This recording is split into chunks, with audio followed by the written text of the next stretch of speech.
Well, in the continuing COVID-19 vaccination campaign, Pfizer and BioNTech will supply the U.S. with 100 million more doses of their shot. Over 770,000 Americans have already been vaccinated, including our next guest, Dr. Amish Adalja, senior scholar for Johns Hopkins Center for Health Security, and he joins us now from Pittsburgh. Dr. Adalja, it's always great to have you on the show. I've been eager to talk to you about this since I saw on Twitter that you got the shot on Friday. Tell us everything. How was it? How are you feeling? Did it hurt? Was it cold? Give us the deets. It was very routine. It was just like getting any other vaccine, probably better because there was candy in the room. The vac- the dose, it wasn't cold, even though the Pfizer vaccine requires cold storage. It's obviously thawed before they inject it into you. It didn't hurt. I actually am now about 5 or 6 days post-vaccine and have not had any kind of side effects. I have not even had a sore arm. I've not had fevers or chills. So it was really, really benign for me. It might be different after I get my second dose in a couple of weeks. But so far, everything went well. And I think that, this is a safe and efficacious vaccine. And I'm really confident in it. And I'm really glad that I now have this and have this added protection when I'm taking care of COVID patients. And here's the video right here of you actually getting the vaccine. Is your behavior going to change at all after getting this first dose?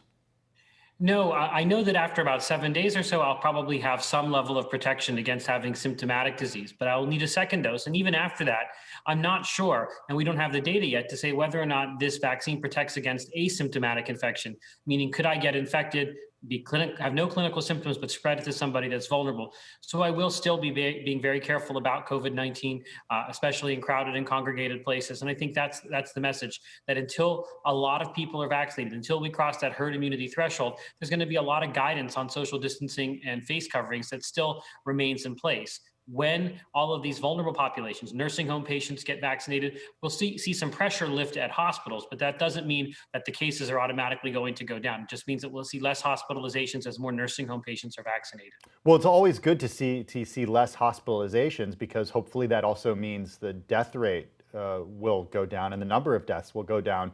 As more and more people get vaccinated, when can we start to see that reflected in these terrible numbers that we see each and every day, Dr. Adalja?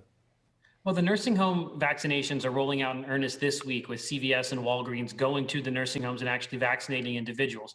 So that in about a week, we'll start to see some protection kick in the nursing homes. And then after their second dose, and then a week after that, we'll start to see full protection or the best protection that you're going to get from these vaccines in place. So that may start to decrease the number of nursing home patients that need to be hospitalized. And that may bring down the death toll maybe 30, 40% eventually. It's going to take some time because remember, deaths lag, and there are many people that are getting sick that are in the hospital now that are not going to be affected by this vaccine.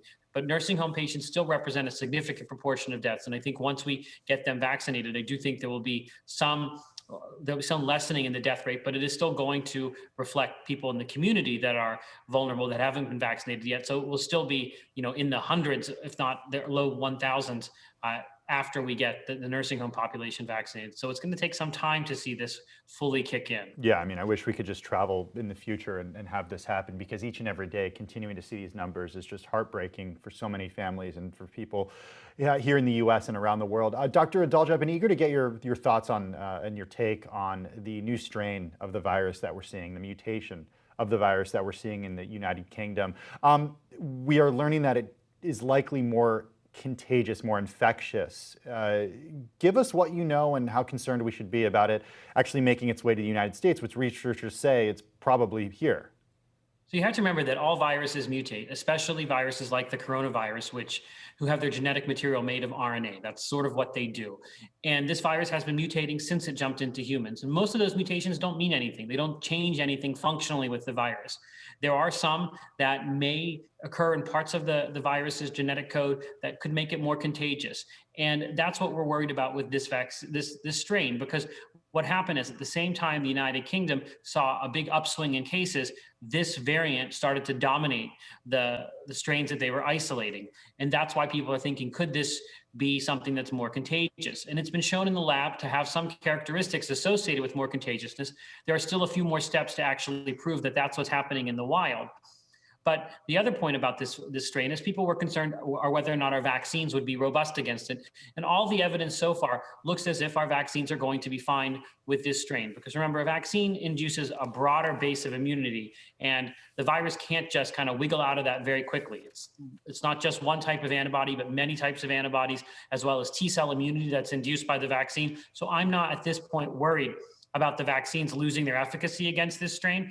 Pfizer and Moderna are doing tests, but I suspect that everything will be okay. And I do suspect that these strains are already in the United States. We don't sequence every case, meaning we diagnose the cases, but we don't necessarily look at the genetic code of every single isolate. We do a very select few, and so far they haven't seen it, but we only get kind of the tip of the iceberg. So it's not it wouldn't be surprising to me that this strain is already circulating here. And that's why these calls for travel bans really make no sense. I agree with testing people that are coming from the UK, not necessarily for this strain, but just the more testing we do, the more cases we catch of any coronavirus strain.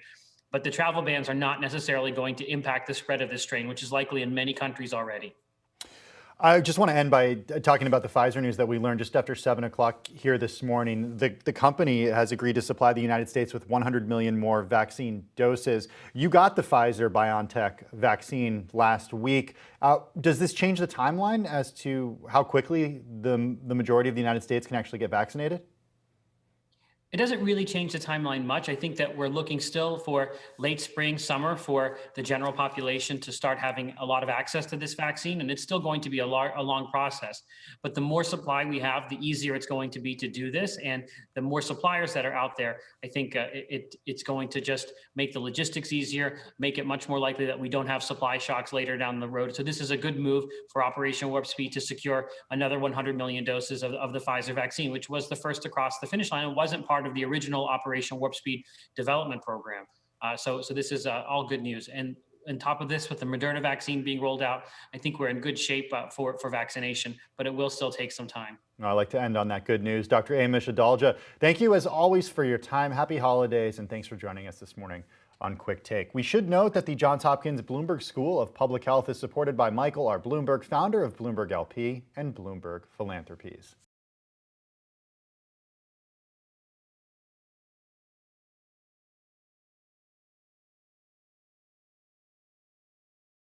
The biggest stories the moment they happen from around the globe. Subscribe to Bloomberg Quick Take now for insight in an instant.